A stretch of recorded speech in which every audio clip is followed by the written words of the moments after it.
over a year ago, we started looking at ways to improve our Facebook Messages product. And we realized pretty quickly that the problems that we face are actually bigger than just Facebook. A lot of sharing should be simpler than it is.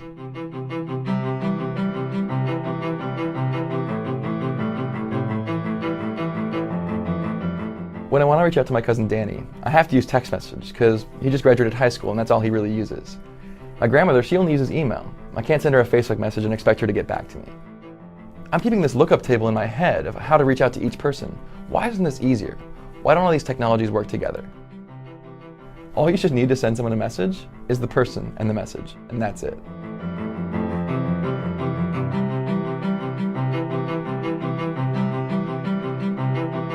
People should share however they want to share. And if they want to connect via email, they should be able to do that.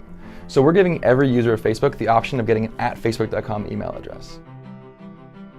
This product isn't email, but it allows people who do use email to connect with the rest of us. We've modeled this entire system after chat. There's no subject lines, there's no CC, there's no BCC. When you press the enter key, it sends your message right away in real time. We want this to feel like a conversation among friends, and when you come back to your computer or your phone, you should be able to pick up right where you left off.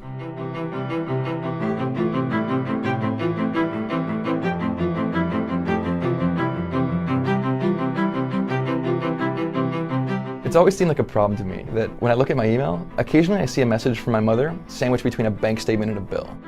We should be able to do better than that. So we created the social inbox.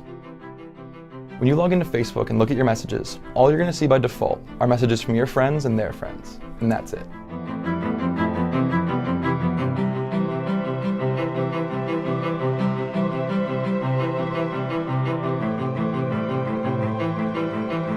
Historically, once you give out your email address or phone number, it's just a matter of time before it winds up in the hands of the wrong person. And your only options at that point are to change it or live with the compromise. We believe people should have control over what gets delivered to their inbox, no matter what the medium. And so with the new Facebook Messages, if you change your privacy settings such that only friends can send you messages, then we will actually bounce emails that come from anyone who's not your friend.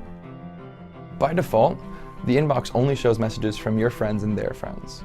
But if your grandmother, who only uses email, sends you a message and it finds its way into the other folder, you can always promote it into your inbox, and from then on your conversations with her will be front and center. And of course, you can block anyone or any email from sending you messages. Between this and our privacy settings, it's like your own personal do not email list.